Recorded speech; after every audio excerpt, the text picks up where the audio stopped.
कहानी की शुरुआत में हम देखते हैं एक लड़का रात में बाथरूम जाने के लिए उठता है। तभी उसका सर सीलिंग से टकरा जाता है। वो खुद से कहता है, आज ये घर इतना छोटा क्यों लग रहा है और ये बेसिन इतना नीचे कब से हो गया। लेकिन जैसे ही वो खुद को मिरर के अंदर देखता है तो वो पूरी तरह से शॉक हो जाता है, क्योंकि वो एक हैंडसम और मस्कुलर बॉडी के अंदर था जो उसका नहीं था। मतलब वो किसी और के शरीर में आ चुका था। अब हम देखते हैं कि आखिर कैसे इन सब चीजों की शुरुआत होती है। हम एक मोटे लड़के को देखते हैं जिसका नाम पार्क योंगसुक होता है और ये इस कहानी का मेन कैरेक्टर होने वाला है। योंगसुक एक ऐसा लड़का है जिसे बचपन से ही ओवरवेट होने की वजह से बहुत परेशान किया गया। बदकिस्मती से वो कोरिया में पैदा हुआ, एक ऐसी जगह जहां लोग तुम्हें तुम्हारी अपीयरेंस के बेसिस पर जज करते हैं। इसीलिए स्कूल के दिनों में उसे हमेशा बुली किया गया, सबसे ज्यादा इस लड़के टाइसन ने। टाइसन मौका मिलते ही योंगसुक को पीट देता, उसका मजाक उड़ाता, उसे पिकाचू और सुअर जैसे नाम से बुलाता और उससे अपने सारे काम भी करवाता है। वो उसके पैसे तक छीन लेता है। योंगसुक इस जिंदगी से तंग आ चुका था और अंदर ही अंदर गुस्से से भर चुका था और इन सब के लिए किसी न किसी तरह से वो अपनी माँ को ही जिम्मेदार मानने लग गया। गरीब होने के लिए, छोटे घर में रहने के लिए, सब कुछ के लिए। बहुत बार तो वो गुस्से में अपनी माँ पर भी चिल्ला देता, पर उसकी माँ वो कभी उसे बुरा जवाब नहीं देती, हमेशा प्यार और समझ वाली नजर से ही देखती। योंगसुक शहर छोड़ करके किसी और स्कूल में पढ़ना चाहता था, पर वो अपनी माँ को असली रीजन नहीं बता सकता था कि उसके साथ बुलिंग हो रही है। तो वो उनसे झूठ बोल देता है कि उसकी स्कूल में सब इंटेलिजेंट स्टूडेंट हैं और वो टॉप रैंक नहीं ला पा रहा है, इसीलिए वो दूसरी जगह पढ़ाई करना चाहता है। लेकिन उनकी फाइनेंशियल कंडीशन बहुत ही खराब थी, मुश्किल से उनका गुजारा होता और दूसरे शहर में पढ़ाई का खर्चा उठाना उसकी माँ के लिए नामुमकिन था। लेकिन योंगसुक फिर से गुस्सा हो जाता है, ये मेरी गलती नहीं है कि हम गरीब हैं, तुम कभी कुछ नहीं करती मेरे लिए। फिर नेक्स्ट डे स्कूल में टाइसन और एक लड़के ने शर्त लगाई, कौन पहले योंगसुक के चेहरे पर बॉल मार सकता है। पर शर्त में टाइसन हार गया। गुस्से में आग बबूला हो करके उसने योंगसुक के पेट को टारगेट किया और एक पंच मार दिया। एक ही हिट में योंगसुक जमीन पर गिर गया और उसे सांस तक नहीं आ रही थी। टाइसन फिर भी नहीं रुकता और किक्स भी बरसाने लगता है। लेकिन उस दिन लकीली उसकी माँ भी स्कूल में आई होती है और वो योंगसुक को मार खाते हुए देख लेती है, जिसके बाद वो तुरंत भाग कर आती है अपने बेटे को बचाने के लिए। फिर वो टाइसन पर भी हाथ उठाने की कोशिश करती है, लेकिन बाकी स्टूडेंट्स योंगसुक का और मजाक उड़ा रहे थे। लूजर तो था ही, अब तो इस फट्टू ने अपनी माँ को भी बीच में बुला लिया। ये सब देख करके योंगसुक फिर से अपनी माँ पर चिल्ला देता है और उल्टा टाइसन को सॉरी भी बोलता है। पर उसकी माँ फिर भी उसे ही समझती है और उसके दर्द को महसूस करती है और वो डिसाइड करती है कि वो कुछ भी करके उसके लिए दूसरे शहर में पढ़ाई के लिए अरेंजमेंट करेगी। इसके बाद आखिरकार योंगसुक सियोल पहुंच जाता है, कोरिया की कैपिटल। उसके माँ ने उसे एक छोटा सा अपार्टमेंट दिलाया शहर के एक कोने में। छोटा था, पुराना था, पर योंगसुक बहुत खुश था क्योंकि उसे लग रहा था कि ये उसकी नई जिंदगी का शुभ आरंभ है। पर सिर्फ कुछ ही घंटे गुजरे थे कि उसके साथ पहला इंसिडेंट हो गया। वो उस शहर की गलियों में आराम से घूम रहा था जब वो गलती से एक लड़की से टकरा गया। उसका नाम था मिजिन। गलती योंगसुक की नहीं थी, लड़की ही फोन में बिजी चल रही थी। लेकिन अपने पिछले ट्रॉमा की वजह से वो बिना गलती के ही तुरंत झुककर माफी मांगने लगता है। पर यह जगह उसके पुराने शहर जैसी नहीं थी। उस लड़की ने बड़ी ही नम्रता से बोला कि गलती उसकी थी, वो फोन में बिजी थी। उसने तो योंगसुक से माफी तक मांग ली। ये देख करके योंगसुक कंफ्यूज हो गया। पहली बार कोई लड़की उससे अच्छा बिहेव कर रही थी, इसीलिए वो लड़की के सामने थोड़ा कूल बनने की कोशिश करता है, ये सोचकर कि शायद दोस्ती भी हो जाए। लेकिन तभी लड़की का दोस्त जिनसोंग आ गया। उसे लगा कि योंगसुक लड़की को परेशान कर रहा है, जो देखते ही वो गुस्सा हो जाता है और बिना सोचे समझे योंगसुक की सबके सामने बुरी तरह पिटाई कर देता है। सिर्फ इतना ही नहीं, वहां पे बाकी के लोग उसकी हेल्प करने की जगह मोबाइल निकाल करके वीडियो बनाने लगते हैं और उस पे हंसने लगते हैं कि देखो ये तो चलता फिरता पंचिंग बैग है। इसके बाद जब शाम में योंगसुक घर जाता है तो देखता है कि वो वीडियो वायरल हो गया है। उस वीडियो के कमेंट में सारे के सारे उसकी अपीयरेंस को लेकर के गंदा इंसल्ट कर रहे थे। जो देख के वो काफी सैड हो जाता है और रोने भी लगता है। उसको फाइनली रियलाइज होता है कि गलती उसकी माँ की नहीं थी। चाहे वो कहीं भी चला जाए, दुनिया कभी नहीं बदलेगी। ये सब सोचते सोचते वो सो जाता है। लेकिन फिर जब वो आधी रात को बाथरूम जाने के लिए उठता है तो उसका सर सीलिंग से टकरा जाता है और उसे सब कुछ छोटा लगने लगता है। जैसे ही बाथरूम में जाके मिरर में देखता है तो वो खुद को देख के घबरा जाता है। वो काफी लंबा हो गया था, मस्कुलर और इतना हैंडसम कि देखते ही लोग शॉक हो जाएं। उसे कुछ समझ नहीं आता कि ये कैसे हुआ। लेकिन तभी उसकी नजर पुराने बॉडी पर पड़ती है जो वहीं जमीन पर सो रहा होता है। वो अपने रियल बॉडी को उठाने की कोशिश करता है, बट वो अचानक से बेहोश हो जाता है। लेकिन तुरंत ही उसे फिर से होश आता है तो वो देखता है कि इस बार वो अपनी रियल बॉडी में है। उसे लगता है कि ये सब जरूर कोई सपना होगा। वो सोचता है जो भी हो, ये सपना काफी अच्छा था और वो फिर से सोने जा रहा होता है। तभी अचानक से वो देखता है कि न्यू बॉडी जिसमें वो कुछ देर पहले था वो उसके सामने ही है और फिर उस न्यू हैंडसम बॉडी को उठाने जाता है। तो इस बार उसका रियल बॉडी बेहोश हो जाता है और वो फिर से उस न्यू बॉडी में चला जाता है। इसका मतलब योंगसुक के पास अब 2 बॉडीज और एक सोल था, पर उसका सोल एक समय पर सिर्फ एक ही बॉडी में रह सकता था। मतलब एक बॉडी एक्टिवेट होगी तो दूसरी बेहोश। पहले तो वो घबरा गया, पर फिर उसने सोचा मेरी पूरी जिंदगी मेरी शक्ल ने बर्बाद की। ये नया बॉडी ही मेरी इकलौती उम्मीद है। इसीलिए उसने डिसीजन लिया, ओरिजिनल बॉडी को सोने देगा और नए हैंडसम बॉडी का यूज करेगा स्कूल जाने के लिए। अब नेक्स्ट वो जैसे ही अपनी न्यू बॉडी के साथ स्कूल जाता है, पूरा स्कूल सिर्फ उसे ही देख रहा होता है, जैसे कि कोई सेलिब्रिटी स्कूल में पढ़ने आ गया हो। इस बार लोग उसे गंदे नजरों से नहीं बल्कि एडमायरेशन और डिजायर से देख रहे थे। पर योंगसुक के अंदर का ट्रॉमा अभी भी जिंदा था। उसे लोगों से अभी भी डर लगता था। लेकिन जब वो अपने क्लास में जाता है तो उसे देख करके सारी लड़कियों का पानी निकल जाता है। वो उसे देख करके क्या कुछ नहीं सोचती, मानो उन्होंने योंगसुक के साथ अपना फ्यूचर इमेजिन कर लिया हो, क्योंकि हमारा बंदा था ही इतना हैंडसम। टीचर तब उसे अपनी जगह पर बैठने के लिए कहते हैं। लेकिन तभी योंगसुक देखता है कि वो लड़का जिसने उसको कुछ दिन पहले सबके सामने रोड पे पीटा था, वो लड़का उसी क्लास में होता है। उसका नाम जिनसोंग होता है। इवन उसकी फ्रेंड मीजिन जो उसके साथ थी वो भी इसी क्लास में होती है। वो उन्हें देख करके घबरा जाता है, पर फिर उसे याद आया, अरे ये लोग मुझे कैसे पहचानेंगे, मेरी बॉडी तो बिल्कुल अलग है। ये सोच करके वो रिलैक्स हो जाता है। इसी बीच एक नई कैरेक्टर एंट्री लेती है, पार्क हेनल। जैसे ही उसने नए हैंडसम योंगसुक को देखा, वो सीधे भागकर उसके पीछे आ गई और उसके साथ पूरा फ्लर्ट करने लगती है। बगल में बैठा जिनसोंग ये सब देख करके चिढ़ जाता है और बोलता है सब लड़कियां एक जैसी ही होती हैं। तभी उसे रियलाइज होता है, एक मिनट, कहीं मेरी वाली तो ऐसी नहीं है। मतलब वो मीजिन की बात कर रहा था। एक्चुअली में वो दोनों होते तो फ्रेंड है, बट जिनसोंग मीजिन को पसंद करता था। लेकिन वो देखता है कि मीजिन भी बाकी लड़कियों की तरह योंगसुक को ही देख रही होती है। ये देख करके वो काफी ज्यादा चिढ़ जाता है और जेलस भी फील करने लगता है। इसके बाद क्लास की बेल बज जाती है और लंच ब्रेक होता है। जब योंगसुक कैंटीन में जाता है तो फिर से सब लोग उसे ही देख रहे होते हैं। तब उसके पास हेनल आती है जो उसे स्कूल के अलग अलग स्टूडेंट्स के बारे में बताने लगती है कि कौन कौन सा कोर्स कर रहा है। हेनल तब उससे पूछती है, तुमने फैशन डिजाइन सब्जेक्ट क्यों चुना? वहां हमें फ्लैशबैक दिखाया जाता है जब टीचर उसे कहते हैं कि मार्क्स कम होने की वजह से वो फैशन डिजाइन के अलावा और कोई सब्जेक्ट नहीं ले सकता। योंगसुक तब हेनल से कहता है, मुझे फैशन डिजाइन पसंद है, इसीलिए मैंने ये सब्जेक्ट लिया। फिर दोनों खाना खाने लगते हैं। लेकिन योंगसुक को इतना अटेंशन मिलता देख करके जिनसोंग का गुस्सा और बढ़ जाता है। थोड़ी देर बाद योंगसुक अपने क्लास में जाता है जहां उसे बहुत नींद आने लगती है। वो अपने पहले दिन के बारे में सोचता है जब वो पार्क में अपने न्यू शरीर के साथ चलने की प्रैक्टिस कर रहा था। चलते हुए उसका बैलेंस बिगड़ जाता है, पर वो फिर से अपना बैलेंस बना लेता है।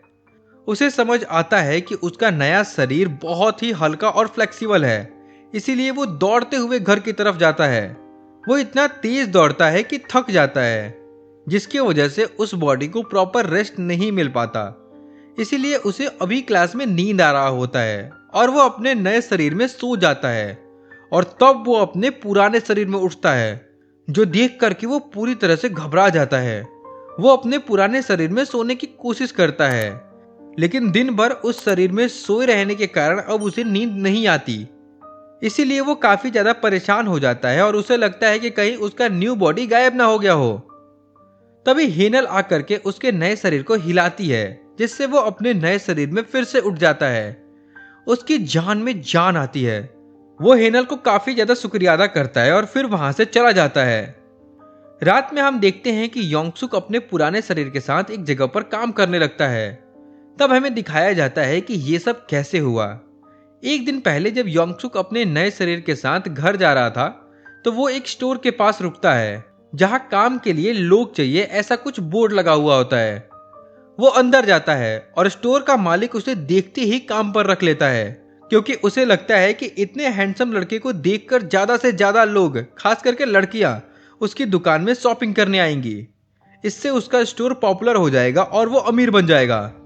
और योंगसुक उसे कहता है, मुझे खुद जॉब नहीं चाहिए, बल्कि मेरे एक दोस्त को जॉब चाहिए थी। थोड़ी देर बाद हम देखते हैं कि योंगसुक अपने पुराने शरीर के साथ वहां आता है। ये देख करके स्टोर का मालिक पहले तो मना कर देता है, कह करके स्टूडेंट्स को सिगरेट के ब्रांड्स के नाम याद नहीं रहते। उसे लगता है कि ये लड़का यानी पुराना योंगसुक काम संभाल नहीं पाएगा, लेकिन तभी योंगसुक सारे के सारे सिगरेट ब्रांड्स के नाम सही सही बता देता है। ये देख करके स्टोर का मालिक बहुत खुश होता है और उसे काम पर रख लेता है। हाँ, पर उसे कम पैसे देता है। मालिक के जाने के बाद योंगसुक सोचने लगता है कि जब मेरा पुराना शरीर सोता है, तब मेरा नया शरीर जागता है, और जब नया शरीर सोता है, तब पुराना शरीर उठ जाता है। सोता हुआ शरीर अपने आप नहीं उठ सकता, लेकिन अगर कोई उसे हिलाए तो वो जग जाता है। तभी वहां 3 लड़के आते हैं जो उसके ही स्कूल के होते हैं। उनमें से एक लड़का सिगरेट मांगता है। योंगसुक उससे उसकी आईडी मांगता है, पर वो लड़का किसी और की आईडी दिखाता है। योंगसुक उसे कहता है कि ये तुम्हारी आईडी नहीं है, इसीलिए मैं तुम्हें सिगरेट नहीं दे सकता। ये सुनकर के वो लड़का गुस्सा हो जाता है। हमें दिखता है कि उनके साथ जिनसोंग भी होता है, जो योंगसुक को देख करके बोलता है, 1 मिनट, इसे तो मैं काफी अच्छी तरह से जानता हूँ। और वो उस स्टोर में से बहुत सी चीजें उठा लेता है और योंगसुक को उन चीजों की पैसे भरने बोलता है। वो तब उसके नेम टैग को देखता है, जिसमें उसे पता चलता है कि इसका नाम भी पार्क योंगसुक है। जिनसोंग तो पहले से ही स्कूल वाले योंगसुक से जलता था, पर तब उसे पता चलता है कि इसका नाम भी योंगसुक है, तब वो बहुत ज्यादा गुस्सा हो जाता है और योंगसुक को बुरी तरह मारने लगता है। जिनसोंग उसे बहुत ज्यादा पीटता है, जिसके बाद उन लोगों में से एक लड़का योंगसुक की पैंट उतार के उसकी एक फोटो खींचता है और कहता है कि अगर तूने पुलिस को इन सब के बारे में कुछ भी बताया तो तेरी ये फोटो वायरल कर दी जाएगी। फिर वो सब वहां से चले जाते हैं। योंगसुक फिर खुद को किसी तरह संभालता है। उधर हमें योंगसुक की माँ को दिखाया जाता है, जो रात भर मेहनत कर रही थी।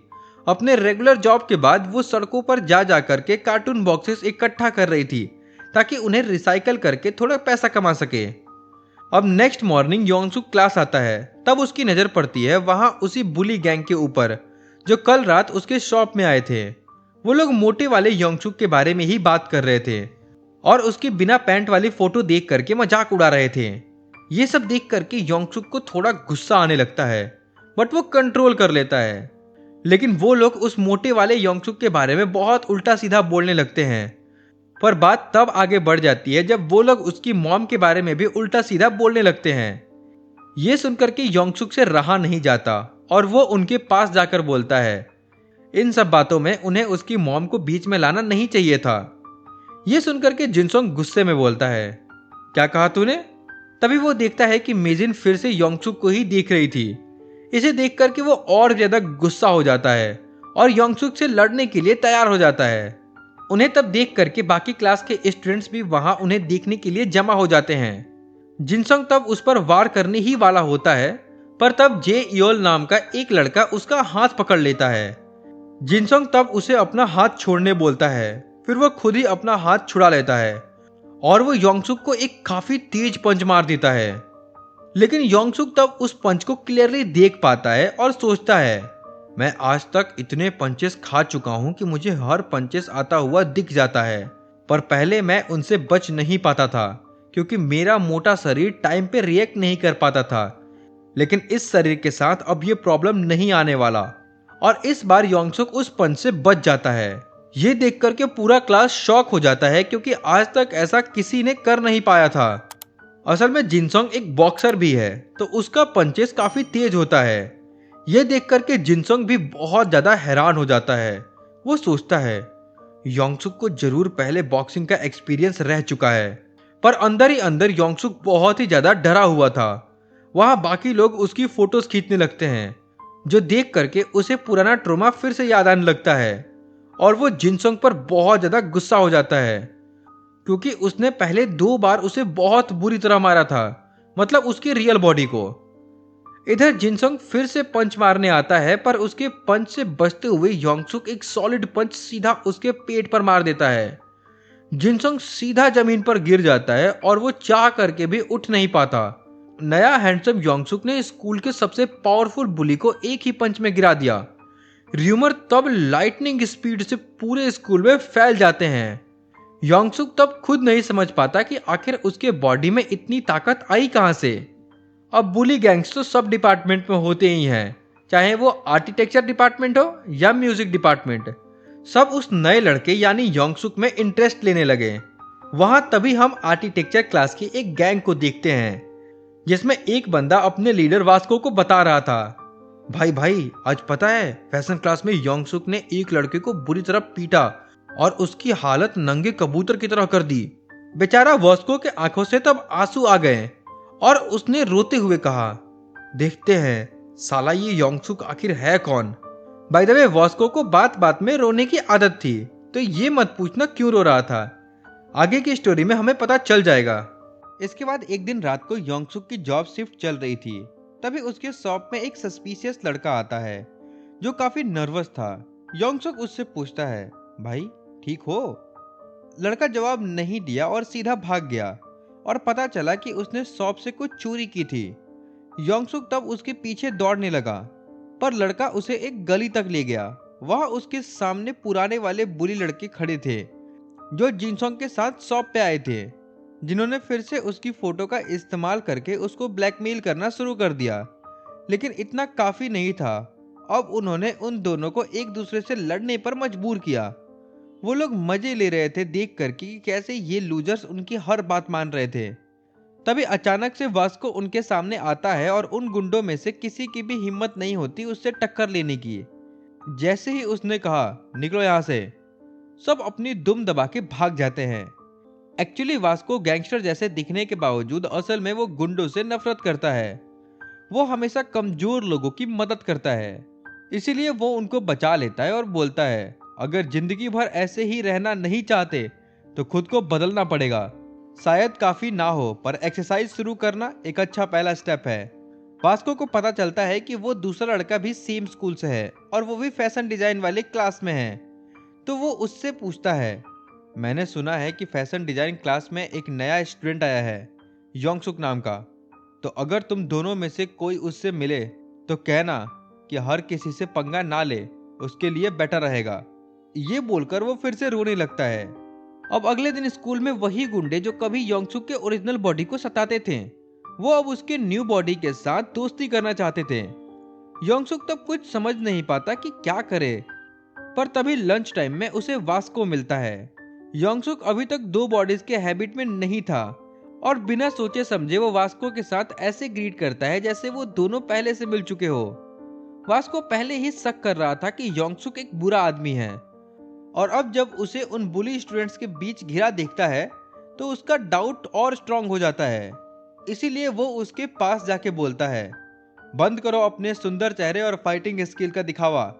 असल में उसे लग रहा था कि वो बुली स्टूडेंट्स जिसको कल वास्को ने सबक सिखाया था वो योंगसुक के लिए काम करते हैं, इसीलिए वो वास्को से कल वाले इंसिडेंट के लिए बदला लेने आया है।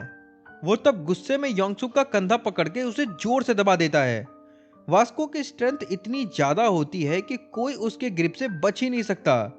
योंगसुक भी अपने घुटनों पर गिर जाता है, लेकिन वो अपने एक हाथ से ही उसका ग्रिप छुड़ा लेता है और उसे धीरे धीरे हटा देता है, और फिर कहता है, सॉरी, मुझे कोई गलतफहमी हो गई थी। मैं तुम्हें कोई और समझ बैठा था जिसे मैं जानता हूँ। लेकिन वास्को गुस्से से भरा हुआ था। वो एक शब्द भी नहीं सुनता और फाइट को नेक्स्ट लेवल पर ले जाने के लिए रेडी हो जाता है। लेकिन तभी वास्को का बेस्ट फ्रेंड आ जाता है और दोनों को रोक देता है। वो योंगसुक से कहता है कि शायद तुम सही कह रहे हो, कोई बात नहीं, ऐसा कभी कभी हो जाता है। और ये बोल करके वो वास्को को वहां से ले जाता है। उसके गैंग के बाकी लोग तब उस बंदे से, जिसका नाम पार्क बोंग जे था, उसे कहते हैं, भाई तुमने वास्को को क्यों रोका? आज अगर तुम उसे नहीं रोकते तो वो उस घमंडी लड़के को अच्छे से सबक सिखा देता। जिस पर वो कहता है, आज अगर मैं वास्को को नहीं रोकता तो कुछ देर बाद वो जमीन पर धूल चाट रहा होता। हम तब वास्को का हाथ देखते हैं, जो योंगसुक के पकड़ने की वजह से पूरा लाल हो चुका था। इधर ये सब देख करके जिनसोंग के दोस्त और भी ज्यादा एक्साइटेड हो जाते हैं योंगसुक को अपना दोस्त बनाने के लिए। इसीलिए वो उसे रात में बाहर चलने के लिए बोलते हैं। और फ्रेंड्स के साथ हैंगआउट सुन करके योंगसुक का दिल पिघल जाता है।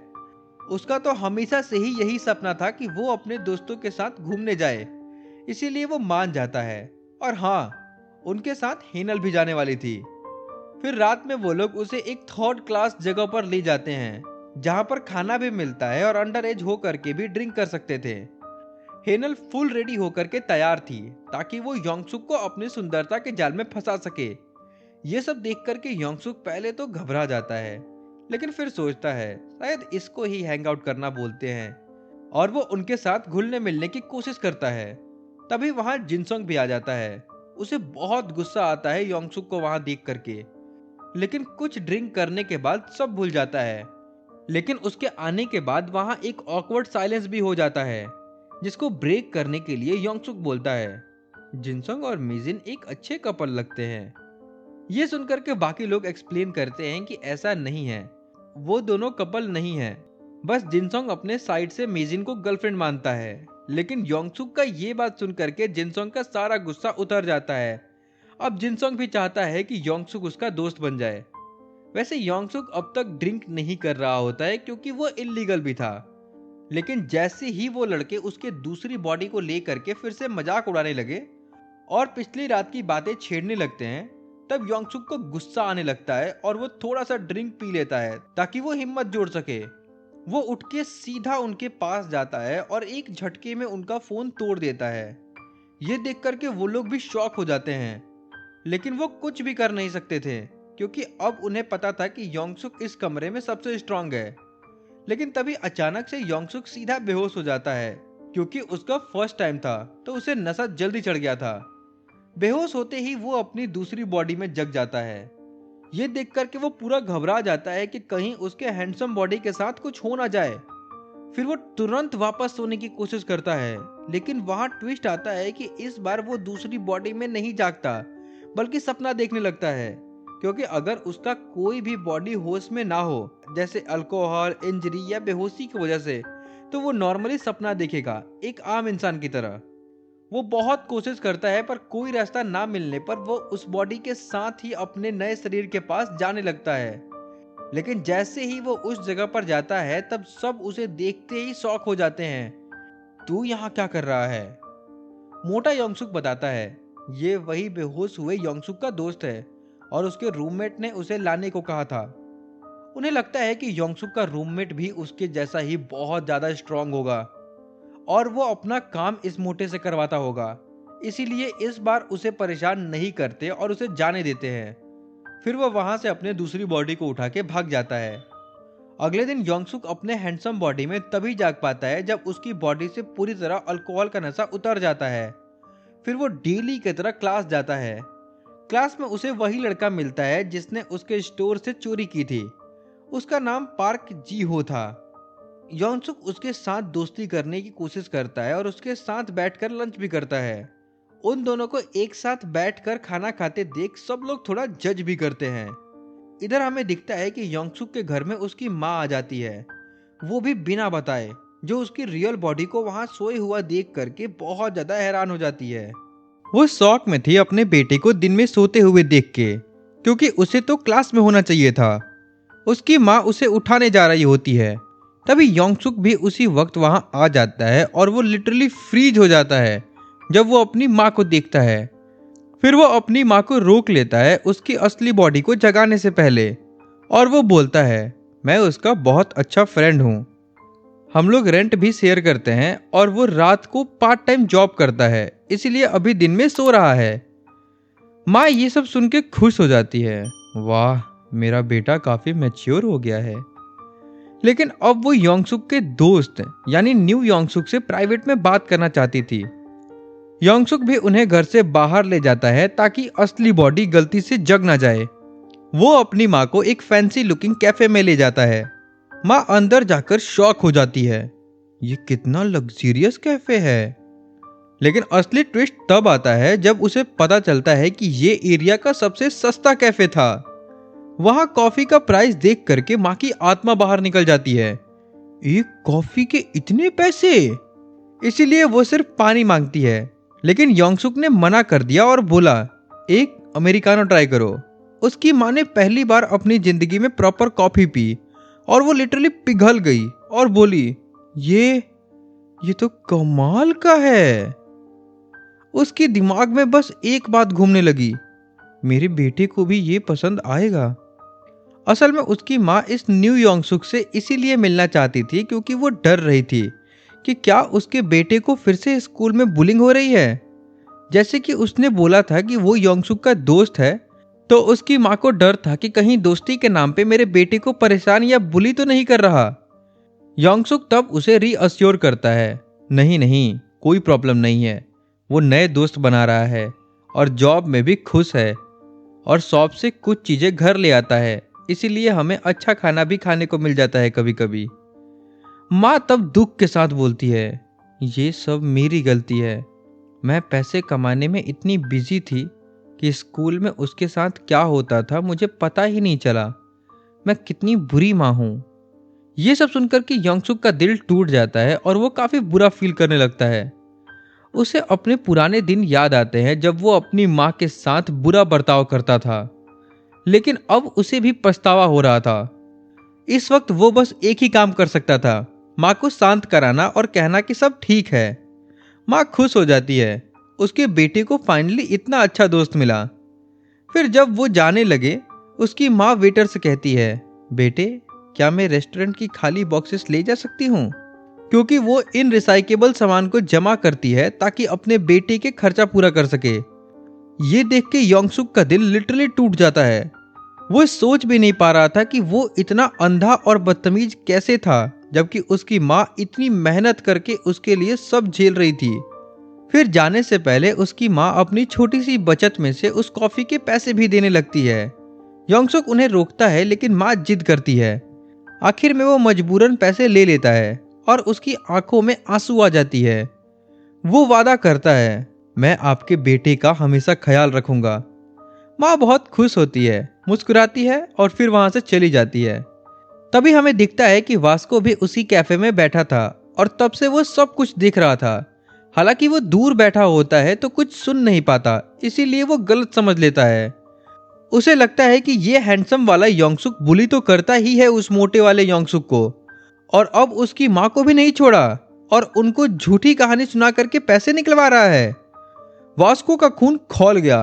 क्या ये बेचारे को तंग करना काफी नहीं था, अब उसकी माँ से भी पैसे चुरा रहा है। वास्को सोचता है, अब बहुत हुआ, इस गंदे इंसान को सबक सिखाना ही होगा, और उससे वो पैसे लेके मोटे वाले योंगसुक को वापस देगा क्योंकि उसके माँ ने दिया था। वो योंगसुक के पास जाता है और कहता है, ओए मैंने सब कुछ देख लिया कमीने। इसके बाद वो उसे एक सनशाइन कंस्ट्रक्शन साइट पर ले जाता है। योंगसुक समझाने की कोशिश करता है और बोलता है, ब्रो गलत समझ रहे हो तुम। लेकिन वास्को कुछ सुनने को तैयार ही नहीं था। वो सीधा उस पर अटैक कर देता है, लेकिन योंगसुक उसके अटैक को डॉज कर लेता है। बट वास्को नहीं रुकता, वो एक के बाद एक पंचेस बरसाने लगता है। लेकिन योंगसुक भी सारे पंचेस को इजीली डॉज कर रहा होता है। वो फाइट बैक करने की कोशिश भी नहीं करता क्योंकि उसके पास वास्को से लड़ने का कोई रीजन ही नहीं था। सारे पंचेस को डॉज करता देख वास्को भी शॉक हो जाता है। वो सोचता है, कहीं ये भी तो मेरे जैसे सालों से ट्रेनिंग तो नहीं कर रहा। लेकिन इधर योंगसुक को खुद नहीं पता होता कि वो कैसे डॉज कर पा रहा था। वो बस जैसे तैसे बच रहा होता है। तभी एक पंच उसके फेस को छू के निकल जाती है, जिससे उसके फेस पे एक कट भी लग जाता है। वो समझ जाता है कि अगर एक भी प्रॉपर पंच उसे लग जाए तो उसका भरता बन जाएगा। वो इरिटेट होके बोलता है, आखिर तुम्हारी प्रॉब्लम क्या है, तुम चाहते क्या हो मुझसे? जिस पे वास्को बोलता है, ज्यादा नाटक मत कर, चुपचाप वो पैसे निकाल जो उसकी माँ ने तुझे दिए हैं।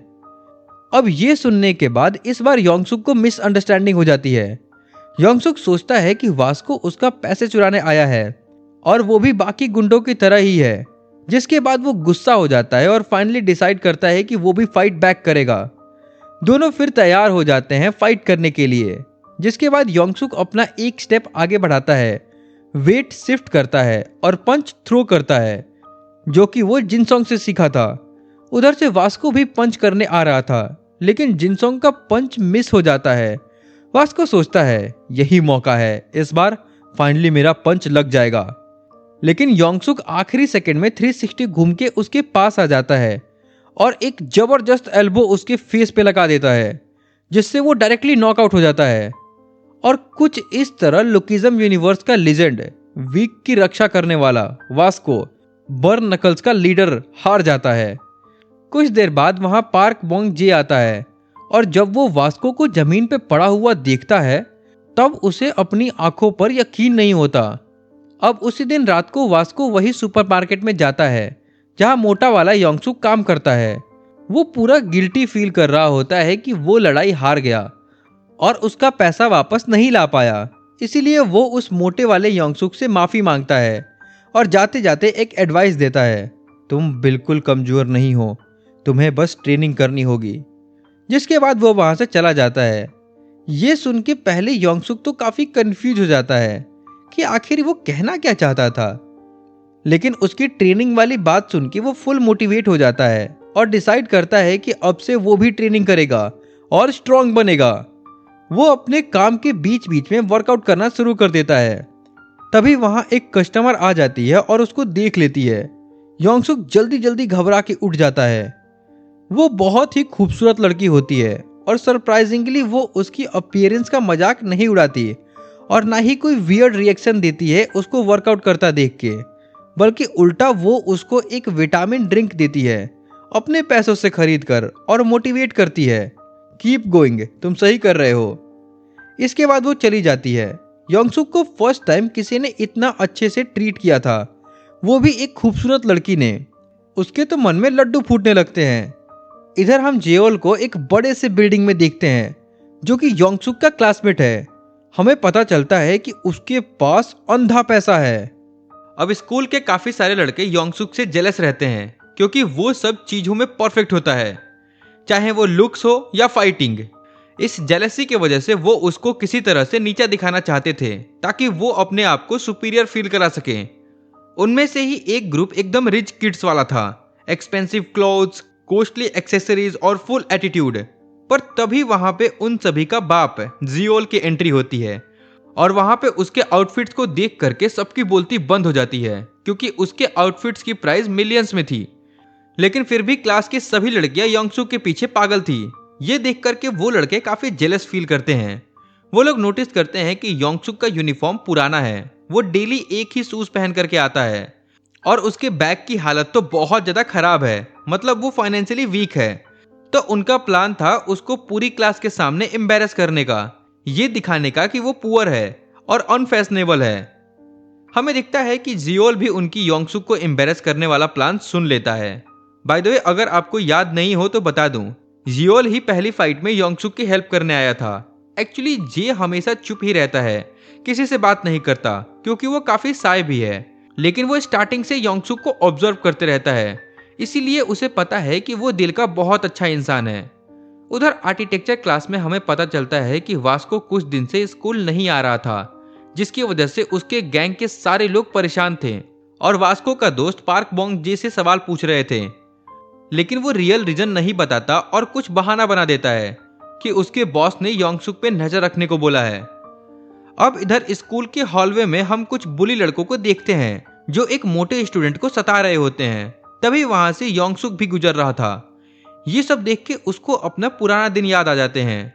वो बुली लड़के उस मोटे को सबके सामने पीटने भी लगते हैं। ये देख करके योंगसुक से रहा नहीं जाता और उनको रोकने चला जाता है। वैसे योंगसुक ऑलरेडी काफी पॉपुलर था, तो वो लड़के भी उसे जानते थे।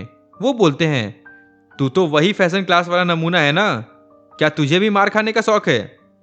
उनके बीच में फाइट स्टार्ट होने ही वाली थी, तभी वहां पे पीटी टीचर आ जाता है, जिसके बाद वो लड़के वहां से चले जाते हैं और योंगसुक से कहते हैं, तू खुद को लकी मान कि इस बार बच गया। उसके जाने के बाद योंगसुक उस मोटे लड़के की हेल्प करने जाता है। उसका नाम डॉकवा होता है। वो लोग एक्चुअली म्यूजिक डिपार्टमेंट के स्टूडेंट होते हैं, लेकिन डॉकवा बिना कुछ बोले वहां से चला जाता है। ये सब चीजें वहां खड़े जियोल भी देख लेता है। अब कुछ देर बाद स्कूल में छुट्टी हो जाती है। सारे स्टूडेंट क्लास से बाहर निकल जाते हैं। योंगसुक भी निकल रहा होता है, तभी उसकी माँ का कॉल आ जाता है, जो उसका हाल चाल पूछने के लिए कॉल की थी, क्योंकि उसका कल बर्थडे आने वाला था और वो नहीं आ सकती थी, इसीलिए वो माफी मांग रही थी। योंगसुक को तो अपना बर्थडे याद भी नहीं होता।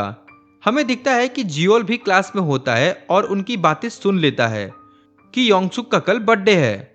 अब रात में मोटा योंगसुक डेली की तरह अपने शॉप पे काम कर रहा होता है। तभी वो खूबसूरत लड़की फिर से उसके शॉप में कुछ सामान बाय करने आती है और फिर से वो उसके साथ काफी अच्छा बिहेव करती है और वर्कआउट करने के लिए मोटिवेट भी करती है। योंगसुक भी लाइक, क्या माल है यार। वो सिर्फ ब्लश करते रह जाता है। अब नेक्स्ट डे स्कूल में योंगसुक पार्क जियो और डॉकवा के साथ लंच कर रहा होता है, जो देख के सभी लड़कियां जज कर रही थी कि वो इतना सुंदर है फिर भी उन लूजर के साथ क्यों उठता बैठता है। ये सब सुन के डॉकवा बहुत अनकंफर्टेबल हो जाता है। इधर जिनसोंग के गैंग के भी गुस्सा करने लगते हैं, क्योंकि वो पार्क जीहो को बुली करते थे और अपना काम करवाते थे, लेकिन जब से वो योंगसुक के साथ रहने लगा है वो उसके साथ कुछ नहीं कर पाते। लेकिन जिनसोंग तभी बोलता है, अब मैंने बुली करना छोड़ दिया क्योंकि वो कूल नहीं लगता, और वैसे भी योंगसुक मेरा दोस्त है अब। ये सुन के सब सरप्राइज हो जाते हैं कि जिनसोंग तो अब सुधर गया। अब स्कूल के बाद हमें दिखता है कि बर नकल गैंग के कुछ मेंबर योंगसुक को घेर के पीटने का प्लान बना रहे होते हैं, क्योंकि उन्हें लगता है कि अगर वह ऐसा करते हैं तो जब वास्को वापस आएगा तो उनकी तारीफ करेगा और शाबाशी देगा। इधर हमें योंगसुक दिखता है जो स्कूल से वापस जा रहा होता है, लेकिन तभी अचानक से वहां जियोल उसके सामने आ जाता है। योंगसुक सवाल करने लगता है, तुम क्या कर रहे हो, क्या तुम्हारा भी घर इधर ही है? लेकिन वो बिना कुछ बोले चुपचाप एक बैग उसके हाथ में रख देता है, जिसपे हैप्पी बर्थडे लिखा होता है। ये देख करके योंगसुक सरप्राइज हो जाता है कि तुम्हें मेरे बर्थडे के बारे में कैसे पता। फिर वो जैसे ही वो बैग को खोलता है वो देखता है कि उसमें काफी महंगे महंगे कपड़े, शूज और वॉच होते हैं। योंगसुक मना कर देता है कि मैं इतने महंगे गिफ्ट्स नहीं ले सकता, बट जे बोलता है, ये मेरे पुराने सामान हैं, वैसे भी मैं इन्हें फेंकने वाला था। और वो समहाउ योंगसुक को कन्विंस कर लेता है। लेकिन इससे पहले योंगसुक उसको थैंक्स बोल पाता, जे अपनी कार में बैठकर निकल जाता है। तभी योंगसुक देखता है कि जे ने दर्जनों और कपड़ों से भरा बैग वहां छोड़ के गया था। इधर हम बर नकल गैंग के मेंबर्स को देखते हैं जो योंगसुक को पीटने का प्लान बना रहे थे, लेकिन किसी ने उनको ही बुरी तरह से पीट दिया था। हमें पता चलता है कि ये काम भी जियोल का था। वो उन पे नजर रख रहा था तो उसे उनके प्लान के बारे में पता था। अब शाम में हम मोटे योंगसुक को देखते हैं जो सारे गिफ्ट्स खोल करके देख रहा होता है, और वो काफी ज्यादा खुश होता है कि फर्स्ट उसे किसी ने उसके बर्थडे पर गिफ्ट दिया था, उसके माँ के अलावा। अब नेक्स्ट डे स्कूल के वही रिच बंदों वाला ग्रुप प्लान बनाता है कि योंगसुक को नीचे दिखाने के लिए सबके सामने उसके गंदे कपड़े, जूते और बैग के बारे में पूछेंगे, जिससे सबके सामने उसकी बेइज्जती हो जाएगी कि फैशन क्लास का स्टूडेंट होके भी उसके पास फैशन सेंस है ही नहीं। बट जैसे ही योंगसुक क्लास में आता है तब उसके ब्रांडेड क्लोथ्स, बैग और महंगे शूज को देख करके उनकी हवा टाइट हो जाती है। उनका सारा प्लान मिट्टी में मिल जाता है। वो शॉक हो जाते हैं कि आखिर वो रातों रात इतना अमीर कैसे हो गया। इधर सारी लड़कियों का तो पहले से ही उसे देख के पानी निकल जाता था, लेकिन जब वो अपना फैशन सेंस भी इम्प्रूव कर लेता है तो अब तो सारी लड़कियों का वाटरफॉल निकल रहा होता है। मतलब वो उस पर और ज्यादा फिदा होती हैं। अब स्कूल के बाद हम फिर से डॉकवा को देखते हैं और उसके साथ वो बंदा भी होता है जो बुली करता था। दोनों एक्चुअली में म्यूजिक डिपार्टमेंट से होते हैं। वो सिंगिंग ऑडिशन देने गए होते हैं। हॉबिन डॉकवा से बोलता है, अगर अभी ऑडिशन नहीं होता तो मैं तुझे पीट रहा होता। कितनी बार मैंने तुझे बोला है कि तू सिंगिंग छोड़ दे। लेकिन डॉकवा उसे इग्नोर कर देता है और अपना लिरिक्स लिखने लगता है। वो अपनी लाइफ एक्सपीरियंस और ट्रॉमा को लिरिक्स में कन्वर्ट करके एक रैप लिख रहा होता है। उसका सपना होता है एक फेमस रैपर बनने का। कुछ देर बाद उनका ऑडिशन स्टार्ट होता है, जहां पर म्यूजिक डायरेक्टर को हॉबिन का गाना और उसका स्टाइल बहुत पसंद आता है। इस वजह से वो डॉकवा का रैप सुने बिना ही रिजेक्ट कर देता है और बोलता है, हमने ऑलरेडी अपना सिंगर चूज कर लिया है, तो तुम जा सकते हो। असल में यहाँ पर भी उसके अपीयरेंस को लेकर के जज किया जा रहा था और उसे चांस भी नहीं दिया जाता, क्योंकि उन्हें कोई अच्छा और स्मार्ट दिखने वाला सिंगर चाहिए था। इसके बाद वो घर जाने लगता है एक बस से, बट वहां पर भी उसके लुक्स की वजह से सारी लड़कियां उससे दूर जाने लगती हैं और उसका मजाक उड़ाने लगती हैं। पर कोई भी बंदे का दिल का हाल नहीं जानता था कि वो कितना मेहनत कर रहा था। घर जाके वो हार नहीं मानता और अपने रैप के लिरिक्स को और इम्प्रूव करने लगता है। अब नेक्स्ट डे वो स्कूल में एक फेस्टिवल का पोस्टर दिख रहा होता है जो उसके स्कूल में होने वाला था। उसमें सिंगिंग कंपटीशन भी था। तभी पीछे से योंगसुक भी वहां आ जाता है और उसके साथ काफी फ्रेंडली बिहेव करने की कोशिश करता है, बट डॉकवा को इन सब चीजों की आदत नहीं होती। तो वो रूडली बिहेव करता है और बोलता है कि हम लोग फ्रेंड नहीं हैं, इसीलिए मुझसे दूर रहा करो। इतना कहकर के वो वहां से चला जाता है। इसके बाद वो क्लास में बैठ के लिरिक्स लिख रहा होता है, लेकिन तभी हॉबिन और उसके बंदे वहां आ जाते हैं, जो फिर से उसे बुली करने लगते हैं। वो बोलते हैं, तूने अभी तक अपना ये लिरिक्स लिखने वाला ड्रामा खत्म नहीं किया, तू तो ऑडिशन में भी फेल हो गया। फिर वो लोग उसकी पिटाई भी करते हैं और कहते हैं, अपनी औकात मत भूल नाली के कीड़े। लेकिन ये सब के बाद भी डॉकवा हार नहीं मानता। उसके अंदर का जोश और बढ़ जाता है और वो स्कूल में जो फेस्टिवल सिंगिंग कंपटीशन होने वाला था उसके लिए फॉर्म भरने का डिसाइड करता है। फिर घर जाते वक्त वो अपने दादी के पास जाता है, जो एक छोटा सा फूड स्टॉल चलाती थी। हमें पता चलता है कि उसकी फैमिली भी बहुत ज्यादा गरीब है, पर इस गरीबी के बावजूद भी वो अपने सपनों को पूरा करना चाहता था। पर तभी हॉबिन और उसके गैंग भी उसी गली से गुजर रहे होते हैं। वो लोग डॉकवा को देख करके उसे फिर से बुली करने आ रहे थे, लेकिन उन्हें जैसे ही पता चलता है कि ये स्टॉल उसकी दादी का है, तो वो लोग उनके सामने ऐसा ढोंग करते हैं जैसे वो लोग उसके सच्चे दोस्त हों। ये सुन के उसकी मासूम दादी बहुत ज्यादा खुश हो जाती है और उन्हें फ्री में खाना ऑफर करती है। फ्री में खाना देखते ही वो लोग टूट पड़ते हैं और जानवर की तरह सब कुछ खाने लगते हैं। कुछ देर बाद वो लोग सारा खाना खा लेते हैं। सिर्फ इतना ही नहीं, बेचारी दादी उन्हें घर ले जाने के लिए भी खाना देती है। ये देख करके डॉकवा का दिमाग घूम जाता है, बट वो कुछ नहीं कर पाता। खाना लेके वो लोग निकल जाते हैं, लेकिन डॉकवा देखता है कि उसकी दादी ने इतनी मेहनत से जो खाना उन्हें घर ले जाने के लिए दिया था, वो लोग उन सबको फेंक देते हैं, जिसे देखकर डॉकवा का लिटरली खून खौल जाता है, क्योंकि ना सिर्फ उन्होंने इतना बड़ा ज्यादा नुकसान किया, बल्कि उन्होंने खाना भी वेस्ट कर दिया था। अगले दिन जब वो स्कूल जाता है तो देखता है कि हॉबिन के दोस्त उसके दादी के खाने का मजाक उड़ा रहे थे, जिसे देखकर तो उसका गुस्सा सर चढ़ जाता है। पर तभी पीछे से हॉबिन आके उसे मारते हुए कहता है, साले सुअर की औलाद, मेरे रास्ते में खड़े होने की तेरी हिम्मत कैसे हुई? चल निकल मेरे रास्ते से, और उसे धक्का दे देता है। अब कुछ देर बाद लंच टाइम में हमें दिखता है डॉकवा को फिर से हॉबिन और उसके गैंग बुली कर रहे होते हैं, क्योंकि उन्हें पता चलता है कि उसने भी फेस्टिवल के सिंगिंग कंपटीशन के लिए फॉर्म भरा है। वो उसका फॉर्म फाड़ देते हैं और कहते हैं, ये सब करने का सोचना भी नहीं, तू हमारे क्लास को सबके सामने एम्बैरस कर देगा।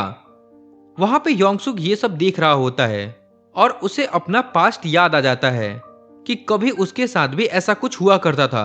इसीलिए योंगसुक ये सब देख नहीं पाता और उसे बचाने चला जाता है।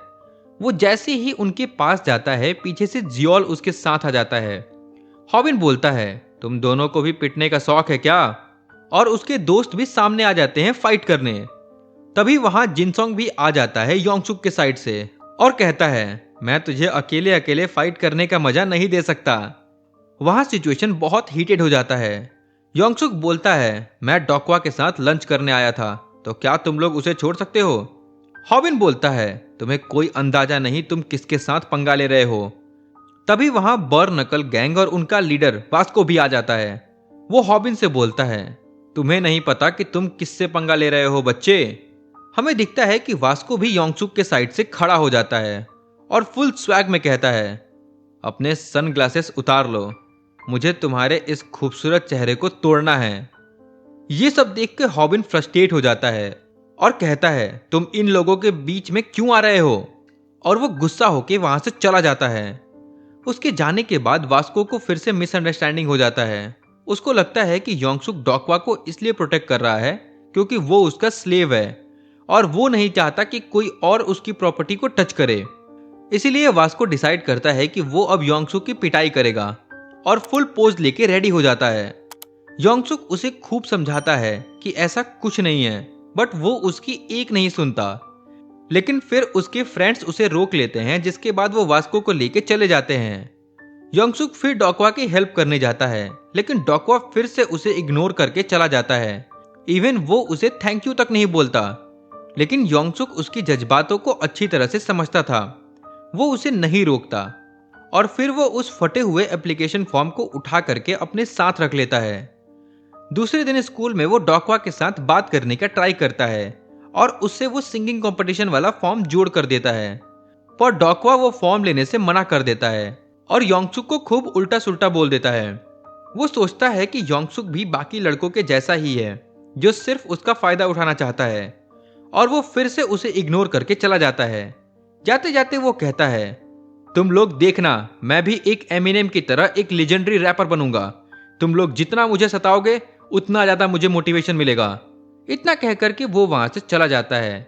लेकिन उस दिन शाम में स्कूल खत्म होने के बाद हॉबिन और उसके गैंग फिर से डोक्वा को स्कूल के गार्डन में घेर के पीट रहे होते हैं। इवन इस बार तो उन लोगों ने हद पार कर दी थी। वो लोग उसकी डायरी लेकर के फाड़ देते हैं जिसमें उसने आज तक सारी लिरिक्स लिखी थी। फिर वो लोग उसे वहीं छोड़ करके चले जाते हैं। उधर हमें योंगसुक दिखाई देता है जो उस फेस्टिवल वाले पोस्टर को देख रहा होता है। तभी हीनल वहां आती है और सजेस्ट करती है कि तुम्हें भी सिंगिंग कंपटीशन में पार्टिसिपेट करना चाहिए। वो उस टाइम तो इग्नोर कर देता है क्योंकि उसे आज अपने क्लास को क्लीन करने का ड्यूटी मिला था। लेकिन क्लास को सफाई करते वक्त वो सोचने लगता है कि क्या मैं सच में गाना भी गा सकता हूँ इस बॉडी के साथ। उस टाइम तक पूरा स्कूल खाली हो गया था।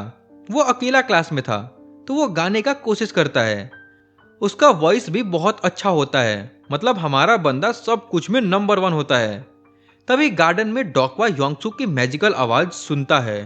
वो एक इमोशनल सॉन्ग गा रहा था। वो लिरिक्स, वो दर्द, वो फीलिंग डोक्वा को एकदम अंदर से हिट कर जाती है और वो उस वॉइस को फॉलो करते करते उस क्लास में चला जाता है, जहां वो देख के हैरान हो जाता है कि ये सॉन्ग योंगसुक गा रहा होता है। सॉन्ग खत्म होने के बाद योंगसुक जैसे ही डोक्वा को देखता है वो एम्बैरेस हो जाता है। वो बोलता है तुम यहाँ कब आए? लेकिन डोक्वा काफी इमोशनल हो जाता है और उसके आंखों से आंसू आने लगते हैं। वो फाइनली अब योंगसुक को समझ पा रहा था कि वो बाकी लड़कों जैसा नहीं है। तभी योंगसुक उसे वो सिंगिंग कंपटीशन वाला फॉर्म फिर से देता है। इस बार डोक्वा वो ले लेता है, लेकिन वो बोलता है क्या तुम मेरे सिंगिंग पार्टनर बनोगे इस फेस्टिवल के लिए? इसके बाद डोक्वा उसे घर बुलाता है प्रैक्टिस के लिए, लेकिन अंदर ही अंदर वो डरा होता है। वो सोचता है क्या पता वो मुझे गरीब देखकर जज करे। लेकिन योंगसुक जज करने के बजाय टिप्स देता है कि दिन में लाइट मत जलाओ, बिजली बिल ज्यादा आ जाएगा, न्यूज़पेपर को शूज में डाला करो, मॉइस्चर ऑब्जर्व हो जाएगा, रूम क्लीन रखो, इससे मूड भी क्लीन रहता है। इसके बाद डोक्वा उसे अपने गाने का बैकग्राउंड म्यूजिक सुनाता है जो उसने खुद बनाया था, जिसे सुन के योंगसुक उसकी बहुत तारीफ करता है और सोचता है डोक्वा भले ही दिखने में उतना अच्छा और स्मार्ट ना हो, पर ये बंदा सच में काफी टैलेंटेड है। इसके बाद वो दोनों रात में बाहर टहलने लगते हैं। टहलते टहलते डोक्वा अपने दादी के शॉप पे चला जाता है। उसकी दादी जब डोक्वा को न्यू फ्रेंड के साथ देखती है तो उसे खाने के लिए ऑफर करती है, जो सुन के डोक्वा एक पल के लिए घबरा जाता है क्योंकि कुछ दिन पहले हॉबिन एंड दोस्तों ने जो कुछ भी किया था उसके चलते। बट योंगसुक वैसा नहीं था। वो उन्हें रिस्पेक्टफुली मना कर देता है और कहता है शुक्रिया दादी, लेकिन मैं पहले ही खाना खा चुका हूँ, आपका सोचना ही मेरे लिए बहुत है। ये सुन के तब डोक्वा को रियलाइज होता है कि योंगसुक सच में दिल का अच्छा इंसान है। इधर जिस दिन ऑडिशन में हॉबिन सेलेक्ट हुआ था, उसके बॉस ने एक फेमस कंपोजर को बहुत बड़ा पैसा दिया था एक स्पेशल सॉन्ग बनवाने के लिए। यही वो सॉन्ग था जिससे स्कूल कॉन्टेस्ट में उसे जीतना था, और अगर पब्लिक को ये सॉन्ग पसंद आ गया तो हॉबिन और उसके फ्रेंड ऑफिशियली डेब्यू कर सकते थे म्यूजिकल इंडस्ट्री में। ये सब सुन के वो लोग पूरा एक्साइटेड हो जाते हैं। अगले दिन डॉकवा योंगसुक के लिए लिरिक्स लिख कर लाता है। फिर योंगसुक गा के अपने दोस्तों को सुनाता है। हमें पता चलता है कि योंगसुक की आवाज नेचुरल टैलेंट थी और वो इमोशन में गाता था। लेकिन एक बिग प्रॉब्लम थी, उसकी टेक्निक बहुत वीक थी और बिना टेक्निक के कंपटीशन जीतना मुश्किल था। और ये वो चीज नहीं है जो एक रात में सीखी जा सकती है। इसी वजह से योंगसुक अपना सारा रेस्ट टाइम सेक्रीफाइस करके प्रैक्टिस करना स्टार्ट कर देता है। लेकिन ओवर प्रैक्टिस करने से भी एक मुसीबत आ सकती थी। वोकल कॉर्ड्स बहुत डेलिकेट होते हैं, ज्यादा जोर डालने से आवाज बैठ सकती थी और अगर आवाज बैठ गई तो कंपटीशन खत्म। लेकिन ये प्रॉब्लम सिर्फ उसके अट्रैक्टिव बॉडी में थी। उसका ओरिजिनल बॉडी की वोकल कॉर्ड्स बिल्कुल परफेक्ट थे। इसका मतलब दिन में हैंडसम बॉडी के साथ प्रैक्टिस करता और रात में ओरिजिनल बॉडी के साथ। वो दिन रात एक करके प्रैक्टिस करता है। एक रात को वो अपने शॉप पे सॉन्ग प्रैक्टिस कर रहा होता है, तभी वो खूबसूरत लड़की फिर से वापस आती है। वो शॉक हो जाती है सुनकर कि योंगसुक गाना भी गा सकता था। वो उसे इस बार गले की टैबलेट्स देती है और मोटिवेट भी करती है। तुम्हारी वॉइस काफी अच्छी है, प्रैक्टिस जारी रखो, तुम बहुत आगे जाओगे। इसके बाद अगले दिन योंगसुक सबको अपना गाना गा के सुनाता है। तब उसे सुन के सबके होश उड़ जाते हैं, क्योंकि उसने सिर्फ कुछ दिनों में ही खुद को काफी ज्यादा इम्प्रूव कर लिया था। डॉकवा तो उसे जीनियस समझने लगता है, बट उन्हें क्या पता कि ये कमाल उसने 2 बॉडी में कंटिन्यू प्रैक्टिस करके किया है। अब स्कूल खत्म होने के बाद योंगसुक अपने घर चला जाता है। तभी वहां हॉबिन उसके पास आ जाता है। वो बोलता है, मैंने सुना है कि तू उस हैंडसम लड़के का पॉपुलैरिटी का फायदा उठाकर उसके साथ सॉन्ग गाने वाला है फेस्टिवल में। डॉकवा बोलता है, हाँ तो क्या हुआ। ये सुन के हॉबिन गुस्सा हो जाता है और उन दोनों को एक सुनसान गली में ले जाता है और खूब धुलाई करता है। इवन वो पार्क जीहो से डॉकवा को पिटवाने वाला होता है, लेकिन तभी उसे एक कॉल आ जाती है और वो वहां से चला जाता है। उसके जाने के बाद पार्क जीहो को बहुत गिल्ट फील होता है कि वो अपने दोस्त पे हाथ उठाने वाला था। वो डॉकवा से माफी मांगता है और अपना हर गलत काम कन्फेस कर लेता है। उस रात दुकान पर जीहो मोटा योंगसुक के शॉप पे जाता है। वो लोग उससे भी दोस्ती कर लेते हैं, क्योंकि जीहो को पता था कि उसके साथ भी बुली होता है। इसीलिए वो लोग एक दूसरे से ज्यादा अच्छे तरह से रिलेट कर पाएंगे। फिर वो लोग शॉप के बाहर बैठ के अपनी अपनी बुलिंग की कहानियां शेयर करते हैं और साथ में फील करते हैं कि योंगसुक की वजह से उनकी लाइफ कितनी चेंज हो गई है। पहले लगता था कि योंगसुक उनको हेल्प दिखावा के लिए करता है, लेकिन अब समझ आ गया कि वो दिल से कितना अच्छा इंसान है। इस वक्त वास्को सुपरमार्केट से गुजर रहा होता है और सारी बातें सुन लेता है। वो उनके पास जाता है और पूछता है, क्या ये सब सच है? क्या नया लड़का सच में अच्छा इंसान है? फिर तीनों उसे सब समझा देते हैं कि हाँ, सच में योंगसुक एक अच्छा बंदा है और उसके माँ के वजह से जो मिसअंडरस्टैंडिंग हुई थी उसके ट्रुथ भी रिवील करते हैं। इस वक्त वास्को एक इडियट जैसा फील कर रहा होता है और सोचता है, इतना बड़ा मिसअंडरस्टैंडिंग, इतना बड़ा गलती, और वो रिग्रेट में डूब जाता है। फिर वो तीनों को थैंक्स बोलता है कि सब क्लियर करने के लिए, और जाते जाते योंगसुक को बोलता है, अगर तुम सच में खुद को चेंज करना चाहते हो तो हम कभी भी साथ में ट्रेनिंग कर सकते हैं। इतना कहकर के वो वहां से चला जाता है। इसके बाद 10 दिन गुजर चुके थे प्रैक्टिस शुरू किए हुए, और अब तो योंगसुक का सिंगिंग नेक्स्ट लेवल पर जा चुका था। उसने खुद को काफी ज्यादा इम्प्रूव कर लिया था। डॉकवा और जीहो दोनों शॉक रह जाते हैं। योंगसुक भी सोचता है, सच में हमारी मेहनत रंग लाई है। डॉकवा उसे फिर अपना रैप लिरिक्स भी दिखाता है और कहता है, तुम्हारा सिंगिंग और मेरा रैपिंग से इस बार तो हम लोग स्टेज पे आग लगा देंगे। इस तरफ हॉबिन और उसके दोस्तों को फेस्टिवल का टीम लिस्ट मिल चुका था, जिसमें हम देखते हैं कि उनका नंबर सेकंड लास्ट था और योंगसुक और डॉकवा का नंबर एकदम लास्ट में था, यानी उनके बाद। इसके बाद फाइनली स्कूल फेस्टिवल का दिन आ जाता है। हर डिपार्टमेंट ने अपना अपना स्टॉल लगाया हुआ था। कहीं पे कपड़े बिक रहे थे, कहीं पे स्ट्रेंथ चैलेंज और कहीं मेकओवर स्टॉल्स, और दूसरे स्कूल्स भी मजे लेने आए थे। लेकिन मोस्टली लोग सिर्फ एक ही इवेंट का इंतजार कर रहे थे, द सिंगिंग कॉन्टेस्ट।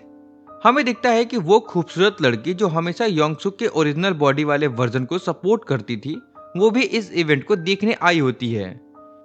योंगसुक अपने इस बॉडी में उसे देखते ही सीधा भाग के उसके तरफ दौड़ पड़ता है।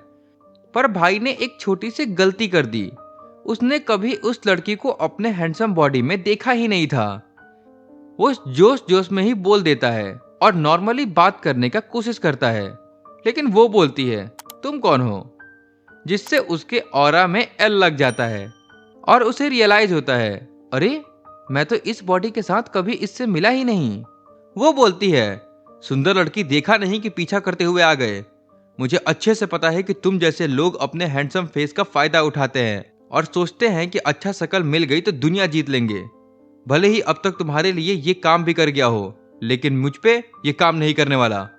वो उससे बात नहीं करना चाहती थी, पर फिर भी योंगसुक थोड़ा फोर्स करने की ट्राई करता है, जिससे तब उसका बॉडीगार्ड बीच में आके उसे रोक लेता है। लेकिन योंगसुक समझाने की कोशिश करता है, बट उसका बॉडीगार्ड गुस्सा हो जाता है और उसे एक जबरदस्त घुमाकर किक मारता है, जिससे योंगसुक लिटरली जमीन पे गिर जाता है और उल्टियां करने लगता है। बॉडीगार्ड बोलता है तुम्हारे में टैलेंट है, इंटरेस्टिंग, लेकिन अभी बहुत ट्रेनिंग बाकी है, और अगर मेरी मैडम को कोई टच भी करेगा तो उसको मुझसे कोई नहीं बचा सकता। वो तब योंगसुक को और मारने वाला होता है, तभी एंट्री होती है वास्को की। बॉडीगार्ड बोलता है ये कौन है, तेरा दोस्त? वास्को फुल गुस्से में आता है और बोलता है हाँ, मैं उसका दोस्त ही हूं, इसीलिए तुम चुपचाप उससे दूर हो जाओ, वरना मुझे सबक सिखाना पड़ेगा। बॉडीगार्ड बोलता है तू मुझे सबक सिखाएगा, और वो अचानक से वास्को के फेस पे एक जबरदस्त पंच जड़ देता है। वो पंच इतना फास्ट होता है कि वास्को को रिएक्ट करने का मौका भी नहीं मिलता, पर शॉकिंगली वास्को 1 इंच भी मूव नहीं होता, जो देख के वो बॉडीगार्ड भी सरप्राइज हो जाता है कि इस पंच के बाद तो उसे जमीन पर गिर जाना चाहिए था। वास्को बोलता है अब मेरी बारी है। तब तक इधर योंगसुक भी उठ के खड़ा हो जाता है। बॉडीगार्ड सरप्राइज हो जाता है कि मेरे उस किक से काफी जल्दी रिकवर कर लिया इसने, और वो सोचता है ये स्कूल के बच्चे इतने स्ट्रांग कैसे हैं। एक मेरे पंच को इग्नोर करता है, दूसरा मेरी ब्राजीलियन किक खा के भी खड़ा हो जाता है, पर दोनों मिल करके भी मेरे लेवल तक नहीं पहुंच सकते। फिर वो सीरियस होके फाइट करने वाला था, लेकिन वो लड़की उसे रोक लेती है और बोलती है अगर नहीं रुके तो तुम्हारा ट्रांसफर करवा दूंगी। तब जाके वो शांत हो जाता है, जिसके बाद वो दोनों वहां से चले जाते हैं। इसके बाद योंगसुक और वास्को एक जगह पर बैठ के बात करने लगते हैं। एक्चुअली अब फाइनली वास्को और योंगसुक के बीच में सारी मिसअंडरस्टैंडिंग्स क्लियर हो चुकी थी, इसीलिए अब वो दोनों फ्रेंड बन जाते हैं। पर तभी स्टेज शो स्टार्ट होता है, जिसे सुन के योंगसुक वहां से तब चला जाता है।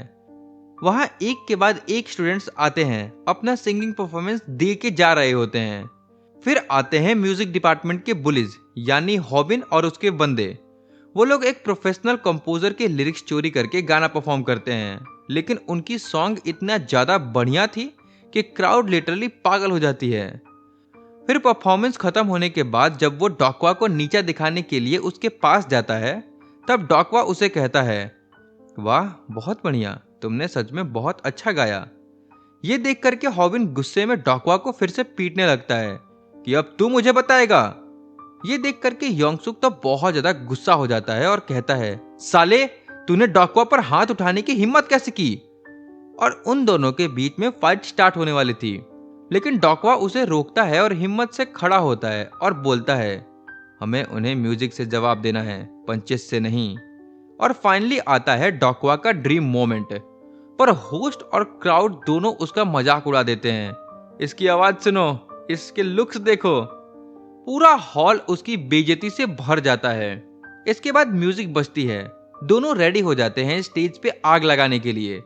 सॉन्ग में फर्स्ट लाइन योंगसुक का ही होता है, लेकिन जैसे ही वो गाने जाता है उसकी आवाज ही नहीं निकल रही थी। वो अंदर ही अंदर पूरा पैनिक हो रखा था, यार मैंने ये परफेक्ट मोमेंट बर्बाद कर दिया। क्राउड में भी सभी लोग उसका मजाक उड़ाने लगते हैं कि सिर्फ सुंदर फेस से तुम कंपटीशन नहीं जीत सकते। लेकिन तभी डॉकवा ने जो किया, उसने पूरी ऑडियंस को साइलेंट कर दिया। उसने अपने हार्डकोर लाइंस गिराए और अपना रैप स्टार्ट कर दिया। पूरा हॉल फ्रीज हो गया और फिर एक के बाद एक चीयर आने लगे। लोग कहने लगे यार इसके वोकल्स ने तो लिटरली सबके दिल को टच कर दिया। कुछ लोग तो इमोशनल होकर के रो भी गए। उसको इस तरह परफॉर्म करता देख योंगसुक को भी कॉन्फिडेंस आ जाता है और फिर वो कहाँ रुकने वाला था, वो भी तब अपने पूरे जोश से गाना गाना शुरू करता है और अपने प्योर इमोशन को अपने गाने के थ्रू एक्सप्रेस करता है, जो सुन के लिटरली ऑडियंस भयानक चीयर करने लगती है दोनों को। फिर क्या, फिर तो दोनों मिलके बारी बारी से स्टेज पे आग लगा देते हैं अपने परफॉर्मेंस से और लास्ट में वो लोगों को ही विनर घोषित कर दिया जाता है इस कंपटीशन का, जो देख के हॉबिन और उसके साथियों का बोलती बंद हो जाता है और वो लोग प्रोफेशनल डेब्यूट का चांस भी खो देते हैं। और तो और म्यूजिक इंडस्ट्री का ओनर सीधा योंगसुक और डोक्वा के पास आता है और काफी तारीफ करता है उनके सॉन्ग्स का। शुरुआत में लगता है कि दोनों को पर्सनल नंबर देने वाला है, लेकिन प्लॉट ट्विस्ट आता है कि वो सिर्फ हैंडसम बॉडी योंगसुक की बात कर रहा होता है और सिर्फ उसको ही अपना फोन नंबर देता है। डोक्वा को फिर से इग्नोर कर देता है। ओनर डोक्वा को बोलता है, तुम ठीक गाते हो पर म्यूजिक इंडस्ट्री में कहीं भी साइन नहीं कर पाओगे। ये बात मैं नहीं, पब्लिक कहती है। पर हैंडसम योंगसुक के केस में ये नहीं है। इसके पास टैलेंट है और लुक्स भी हैं, जिससे ये लोगों का दिल जीत लेगा। वो एक बड़ा कॉन्ट्रैक्ट, ह्यूज पैसा, सब कुछ ऑफर करता है और योंगसुक उसे 1 सेकंड में रिजेक्ट कर देता है, जो देख के सब लोग शॉक रह जाते हैं। फिर इसके बाद डोक्वा वहां पे नहीं दिखता। कुछ दिन बाद जी हो, मोटा योंगसुक और डोक्वा योंगसुक के दुकान के बाहर बैठे हुए थे, जहां पे वो देखते हैं कि डोक्वा और हैंडसम योंगसुक की सिंगिंग वीडियो इंटरनेट पे वायरल हो जाती है। लेकिन सब लोग डोक्वा को फ्रेम से कट कर देते हैं और डोक्वा इससे भी नहीं हार मानता और अपने टैलेंट को और निखारने की बात करता है। इस तरफ उसके वीडियो को वही सुंदर लड़की भी देख रही होती है, जिसे देख के उसे याद आता है कि उस गाने के लिरिक्स उसने स्टोर पे सुना था, जहां पे मोटा योंगसुक गाने की प्रैक्टिस करता था। तभी हमें एक सरप्राइजिंग चीज दिखाई देती है। उसके बगल में हम एक मोटी लड़की को देखते हैं जो बेड पे सोई होती है। मतलब वो लड़की के पास भी 2 बॉडी है, एक सुंदर वाला, दूसरा मोटी लड़की वाला, बिल्कुल योंगसुक की तरह। इसके बाद हम एक बहुत पॉपुलर हस्ती को देखते हैं जो अपने गाड़ी से उतरता है और सारे लोग उसे घेर लेते हैं। इसके कुछ दिन बाद योंगसुक अपने न्यू बॉडी में रेडी हो जाता है और अपने स्कूल के लिए निकल पड़ता है। हम देखते हैं कि उसके वॉल पे बहुत कीमती फोटोज लगे हुए थे और उनमें से एक फोटो में उसके दोनों शरीर एक साथ है, जो उसने काट के चिपकाया हुआ था। और इसी के साथ सीजन 1 यहीं पे खत्म हो जाता है। तो आपको ये एनिमे कैसा लगा कमेंट में जरूर बताना, और अगर आप चाहते हैं कि मैं इसका सीजन 2 भी कवर करूं तो वो भी कमेंट में जरूर बताना। बाकी अगर सच में आपको अच्छा लगा तो लाइक सब्सक्राइब भी कर दो यार। और नेक्स्ट पार्ट जल्दी चाहिए तो इस वीडियो पे 5K लाइक और 500 कमेंट कंप्लीट करवा दो। वैसे आप लोगों के लिए एक सवाल था, आपने लुकिज्म का मानवा कहाँ तक पढ़ रखा है, कमेंट में जरूर बताना। और ये भी कि क्या मुझे इसके चैप्टर जल्दी जल्दी कवर करके कैचअप करना चाहिए करंट चैप्टर तक, या फिर धीरे धीरे डिटेल में कवर करूं। फिलहाल आज के लिए इतना ही। आपकी तरह मैं भी मायूस हूँ, दिल दुखा है लेकिन टूटा तो नहीं, उम्मीद का दामन छूटा तो नहीं। बिल्कुल ऐसा ही फील होता है जब आप लोग पूरा वीडियो देख लेते हो और सब्सक्राइब लाइक नहीं करते हो तो कर दिया करो भाई लोग। चलो फिर आज के लिए इतना ही, मिलते हैं आपसे नेक्स्ट वीडियो में। Bye bye.